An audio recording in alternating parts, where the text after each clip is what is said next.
Пісте сатқан меценат. Әңгіме. 30-дан жаңа асқан кезіміз. Шаңырақ көтеріп үй болғанымызда жаңа. Университет пен аспирантура артта қалған. Мұқағалиша айтқанда, жастықтың жұқпай жалауын, көңілдің таппай қалауын, 30-дан асып барамын деп жүрміз. 20-ның ішіндегі жалындаған жастық шағымыз Алматыда пәтерден пәтерге көшіп, арзан баспана ауыстырумен өтті. Сол кездегі Астананың Татарка, Малая столица, Турчатник, Экран, Красный партизан дейтін шет аймақтарындағы жалғыз басты орыс кемпірлердің времянкасын жағалаумен болдық. Баб Маша, баб Тося, баб Катя, баб Тамара, баба үйдің иелері өңкей орыстың бабалары. Ұлы қазақтар Татаркадан шығады деп қойып, біз де пәтер жалдаудан қайтпаймыз. Тақылдап айтатын тақпағымыз мынау. Ей Алматы, Астана, ұйғырларға асхана, орыстарға баспана, қазақтарға басқала. Масқара ғой, масқара. Бұл тақпақ емес, ақиқат тағдыр. Несін айтасыз, Татаркада талай тағдыр өтті ғой. Тәуелсіздікпен лесе келген нарықтық қатынастарға үйренісе алмай жатқан шақ. Тырбаңдап жүріп экранның маңынан 2 бөлмелі жер үйге қол жеткіздік. Тұрымтайдың ұясындай болса да өз үйіміз. Есігінің алдында бір машина сиятындай жері бар. Түріме қарамай Казгуде кафедра меңгерушісінің міндетін атқарып жүрмін. Өзіміздің үйдің жанындағы аялдамаға жеткенде автобустан түсіп, көлік тоқтаусыз ағылып жатқан үлкен көшені кесіп өттім. Дөңгелек жүзі күн қақты болған сақал мұрты өсіңкіреп кеткен жандар көршім қарсы беттегі күнделікті орнында пісте сатып тұр екен. Ол менің жерлесім, әрі құрдасым. Бұрылып амандастым. Амандық саулықтан соң. Көңіл күйің жоқ қой құрдас, тыныштық па деді жандар менің сұрыма бажайлай қарап. Түрім шаршаңқы көрінсе керек. 1 айлыққа қарағанның күні құрсын дедім мен күйініп. Ол миығынан жымиып күлді де. Не болды, жетпей жатыр ма деп алдындағы жартығап ала пістеден бір шымшып алып, менің алақаныма салды. Дүние қашан жеткен, қарап тұрғанша пісте шақ. Сенің пістеңді шаққанша мұңымды шағайын деп берген пістесін қабына қайта салып, қалтамнан темекі алып тұтаттым. Үйдің алдынан шағын монша көтеріп едім, былтырдан бері бітіре алмай жатырмын. Оған несін ренжисің, бұйырса бітер, бас аман болсын де. Айлықтан айлыққа ыңыршағымыз айналып әрең жетеміз. Айлыққа дейін қарызданып боламыз дедім мен терең күрсініп. Бүгін айлық беріп еді, қарызымды таратуға жетпеді. 2 саусағымды мұрныма тығып келе жатырмын. Моншаның сақалы беліне түсті. Көңіл күй қайдан болсын? Айлықтың күні ең жек көретін күнім. Осы күні көңіл күйім күбінің түбіне кеткендей болады. Қашан жариды екенбіз? Алла жеткізген күні жаримыз. Әй сен жоқ дей бермесейші, басыңда құндыз шәпкің бар, мойныңда галстук, қолыңда қайыс пәпкің бар. Дөкей бастық емессің бе? Сенде ақша жоқ дегенге кім сенеді, деді ол сөзінің артын қалжыңға бұрып. Менің бастықтығым бар болсын, азғантай айлыққа ауыз ашып отырған соң одан не пайда? Кейбір бастықтар сияқты біреуге көз сүзіп, бірдеңе дәметіп отырғым келмейді. Ондайға арым жібермейді. Арыңды былғағың келмесе, мен сияқты адал бизнеске ауыссаңшы, деп қағытты құрдасым. Жүрміз ғой міне, ешкімге қол жаймай-ақ. Менде де диплом бар, Шымкенттің пединститутын бітірген дардай тарихшы маманмын. Одан не таптым? Айлықтан айлыққа жете алмай, мен де жүрдім талай жыл. Қазақстанда мұғалім мен ғалымның қалтасы қашан томпайып еді. Енді міне пістенің арқасында басымда үйім бар, қалтамда тыйым бар. Бала-шаға өсіп жатыр, елдің қатарына қосылдым. Мен оның сөзіне күліп жібердім. Маған енді жетпегені осы еді. Енді көшеде пісте сатқаным қалып еді деп ойладым ішімнен. Сен де айтасың-ау, үйді пісте сатып алмаған шығарсың, дедім күлкімді тоқтата алмай. Ай құрдас, сен күлме, біле білсең пісте дегенің ең рентабельді бизнес. Сенбейсің бе? Бір салғаның 3 болып қайтады. Мәселен, шикі пістенің бір қабын 5000 теңгеге аламын. Қуырғанда қиын болып па, қурамында 15000 теңгеге сатамын. 3 айналмағанда не болды? Мұндай табысты бизнес қайда бар? Бұл істе тек шыдам керек. Көресің әлі, мен Алматыдағы ең бай адамдардың бірі боламын. Дегеніңе жет досым, тапқаныңа береке берсін, дедім оның шындап келе жатқанын байқап. Ал сен күлесің, күлсең күле бер, әлде мені менсінбей жүрсің бе, деп ол маған сынай қарады. Жоға, менсінбегеннен Құдай сақтасын, сені менсінбейтіндей не бопты? Елде болса ерінге тиеді деген, байып кетсең бізді де ұмытпассың, ептеп қарасып тұратын шығарсың. Әлі-ақ менен қарызға ақша сұрайтын боласыңдар. Сол кезде көмектесу жағын мінез құлықтарыңа қарап ойланамын, деді ол күліп. Мен онымен жылы қоштасып кете бардым. Жаз өтті, қыс өтті. Жаздың аптап ыстығында, қыстың қақаған суығында жандар сол орнынан тапжылмайды, пісте сатып тұр. Көктемнің шуақты күндерінің бірінде қасына тоқтап тағы да әңгімелестім. Ол пісте толы қаптың қасына беті жайпақ ағаш табуретка қойыпты. Ассортимент түрі өзгере бастапты. Табуретканың үстінде құрт пен сағыз, қораз кәмпит пайда болыпты. Саудан қалай жүріп жатыр ма деп сұрадым. Құрдас, біздікі майдалаған тірлік қой. Асықпаған арбамен қоян алар деп қыбырлап жатырмыз. Жағдайымыз жаман емес. Сағат ұрып тұр, сауда жүріп тұр, деді ол жымиып. Құрт дегеннің көрінбейтін пайда екен. Ауылды сағынған қазақтар дымын қоймайды. Сағыз еріккеннің ермегі сияқты болғанмен тоқтамай өтеді. Қораз кәмпиттің 2 есе айналады екен. Менеджмент жүргізіп, тұтынушылардың сұранысын зерттеп жатырмыз ғой, тек өтімді нәрсе сатуға тырысамын. Рұқсат қағазың бар ма, тұрған жеріңнен милиция қудаламай ма, дедім мен. Мына Қазақстанда рұқсаттың керегі жоқ. Осы маңды торуылдайтын милицияның бәрімен дос болып алдым. Олардың ажалы 2 стақан пісте екен. Қалтасына салады да жайына кетеді. Тіпті менің телеохранителім сияқты ешкім тиіскен жоқ па деп жағдайымды сұрап тұрады. Оның дұрыс екен деп мен жөніме кеттім. Жаз өтті, қыс өтті. Жаздың аптап ыстығында, қыстың қақаған суығында жандар сол орнынан тапжылмайды, сауда жасап тұр. Келесі жылы шіліңгір шілденің ортасында жандармен тағы да сөйлестім. Ағаш табуреткаға өзі отыратын болыпты. Табуретканың орнына кере-қарыс темір үстел қойылған. Ассортимент көбейе түсіпті. Темір үстелдің бетінен бұрынғы тауарларға қосымша темекінің түр-түрі, юпи, байкал, фанта сияқты тәтті сусындар жасайтын түрлі түсті ұнтақтар, ойын карталары, резинке шарлар, тағы басқа да өтімді заттар орын алыпты.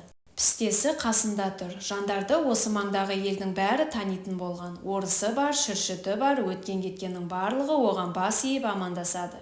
Көбі қалжыңдасып, жағдай сұрасып өтеді. Қарызға зат жаздырып алатындары да бар.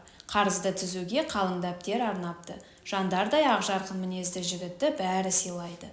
Бизнесті кеңейтіп жатыр екенсің ғой, дедім оның тірлігіне қуанып.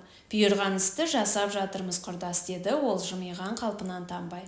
Жақында машина сатып алдым, пирожковоз москвич, тауарды сонымен тасып жүрмін. Құтты болсын, мына түріңмен сен таяуда джип мінерсің, ісің ілгері болсын. Үкімет талап еткен соң ипа ашып алдым, салығын да төлеп тұрмыз. Ол да құтты болсын. ИП деген жеке кәсіпкер деген сөз. Нағыз кәсіпкер болыпсың ғой, есепті өзің тапсырасың ба? Әйелім екеуміз ақша төлеп бухгалтерлік курсты бітіріп алдық. Оның ешқандай қиындығы жоқ екен. Есепті екеулеп жүргіземіз. Дұрыс болған екен деп үйге қайттым. Жаз өтті, қыс өтті. Жаздың аптап ыстығында, қыстың қақаған суығында жандар сол орнынан тапжылмайды.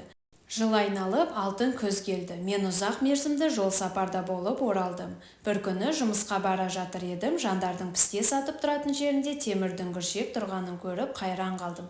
Апырай, бір мықтылар жандарды ығыстырып жіберді ме екен деп арнайы бұрылдым. Дүңгіршектің алдында бір бала пісте сатып отыр. Жандардың пістесі ме деп сұрадым баладан.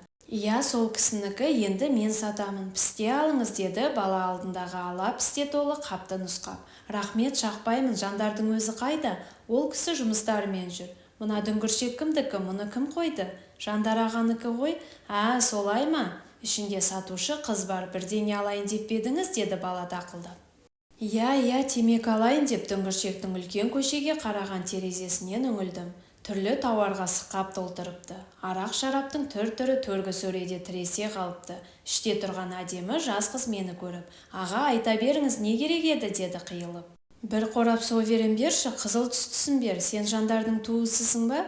Мен сатушымын, ол кісіге ешқандай туыстығым жоқ, деді қыз маған темекі беріп жатып. Күлімдей сөйлеп, қырдың қызыл түлкісіндей қутыңдап тұр, мінезі ашық қыз екен. Саған ақша төлейтін шығар, күніне қанша аласың, деді мен оны сөзге тартып. Әрине, контракт жасасқанбыз, күнделікті таза пайданың 10%-ын береді. Сонда қанша табасың деп мен қызыға түстім. Шамамен күніне 3-4 мың шығады, айына 100 мыңның үстінде аламын ғой, маған жетеді. Спирттік ішімдіктер сатуға да рұқсат алған ба?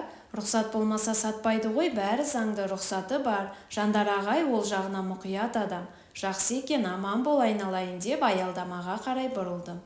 Темекі тұтатып, жандардың таза пайдасын ойша есептей бастадым.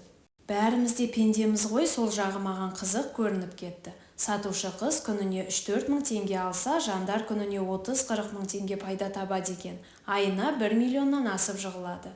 Мынау нағыз бизнесмен болыпты ғой, тапқаны өзіне бұйырсын.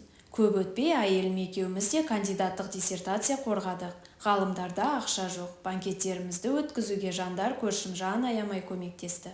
Қарызға қаражат ұзартты. Оның баяғы әлі менен ақша сұрайтын боласыңдар дегені айна қатесіз келді. Тойды тойладық-ау, берген қарызын мықшыңдап жүріп әрең қайтардық. Жаз өтті, қыс өтті. Жаздың аптап ыстығында, қыстың қақаған суығында Жандардың дүңгіршегі қызу сауда жасап жатты. Бір жылдан кейін сол дүңгіршектің орнына кірпіштен қаланған аумағы ат шаптырым Жандар атты мини-маркет тұрғызылды. Енді тұтынушылар дүкеннің ішіне кіріп емін-еркін сауда жасайтын болды. Сөрелері лық толған тауар. Іздегеніңнің бәрі сол жерден табылады. Мен отырған үйімді сатып, Жандарға тағы біраз қарызданып, қаланың орталығынан 3 бөлмелі пәтер алып көшіп кеттім. Жандар берген $3000 ақшаны 2 жыл ұстап, қайтарудың ретін зорға таптым. Жәке, достық көмегіне рахмет, баяғы берген ақшаңды қайтаратын реті келді. Үйіңе апарып берейін бе, дедім оған телефон соғып. Өздерің қиналып қалмайсыңдар ма, қиналсаң кейінірек берсең де болады, деді ол әдеттегідей кеңдік танытып. Жоқ, күтуде күттің ғой, соған да рахмет. Енді созуға дәтім шыдамайды, апарып берейін, қай жерге барайын? Біз таудан жаңа коттедж алғанбыз. Іздеп табу қиындау шығар, мен қазір супермаркет жаққа барамын, бұрынғы жерде, сол жаққа келсең болады. Экрандағыма қазір барамын. Жандар деген мини-маркет бар еді ғой. Сол дүкеннің орнына супермаркет салғанбыз. Офисімде сол жерде, келе бер, сол баяғы пісте сатып тұратын жердеміз, деп күлді ол. Таксимен лезде жетіп бардым. Айтулы жерге келгенде, шынымды айтсам, өз көзіме өзім сенбедім. Жандар пісте сатып тұратын алаңқайда заманауи супермаркет тұрғанын көріп, есімнен таңғандай болдым. Аңтарыла қарап, аузым аңқиып қалды. Менің таңданысымда шек болмады. Жандар менен 5-10 минут кейін келді. Астында сүліктей қара Мерседес. Сен үшін қуаныштымын, жақсылықтың бәрі құтты болсын, керемет жетістіктерге жетіпсің. Терек бір жерде көгереді деушеді, тұрған жеріңе тамырыңды терең жіберіпсің, апырай. Қанша жыл өтсе де бір нүктеден тапжылмай көтерілгеніне таң қаламын. Қаншама қажыр қайрат кетті десеңші, бұл үлкен ерлік қой, дедім риза көңілмен. Ол көп өсіпті, киім киісі, жүріс-тұрысы заманға қарай өзгерген, өзін-өзі ұқыпты, байсалды ұстайтын болыпты.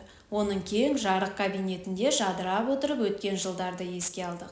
Хатшы қыз кофе әкелді. Кофе ішіп, біраз әңгіменің ілгегін ағыттық. Жандар нағыз меценат бизнесменге айналыпты. Шетелдік бизнес тренерлерден көп дәріс алдым дейді. Европаның біраз мемлекеттеріне барып, тәжірибе алмасыпты. Қаладағы бір балалар үйін әлеуметтік жағдайы нашар бірнеше жанұяны өз қамқорлығына алыпты.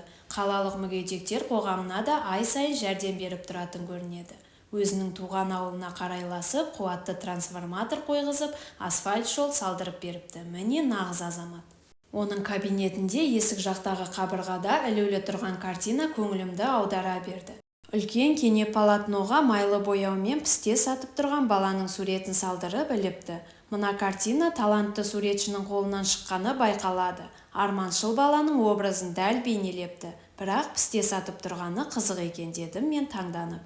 Оны арнайы тапсырыспен салдырғанмын. Анау тұрған бала өзім ғой, Аяз бидің аңызы бар емес пе еді, ескі шапанын есік жаққа ілгізіп қоятын. Соған қарап, Аяз би әліңді біл, құмырсқа жолыңды біл деп өткен күнін еске алып отырмаушы ма еді?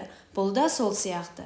Қанша байысам да пісте сатқан күндерімді ұмытпайын деген оймен іліп қойдым. Қарашы, шедевр емес пе? Бұл сенің биік парасат иесі екеніңді көрсетеді. Нағыз шедевр осы, дедім досымның қарапайымдылығына сүйсініп. Әңгіменің соңы. Достар, әңгімені соңына дейін тыңдап, лайк басып, пікір қалдырып, әдеби арнаның дамуына үлес қоса отыруларыңызды сұраймын. Баршаңызға Алла разы болсын, келесі кездескенше сау болыңыздар.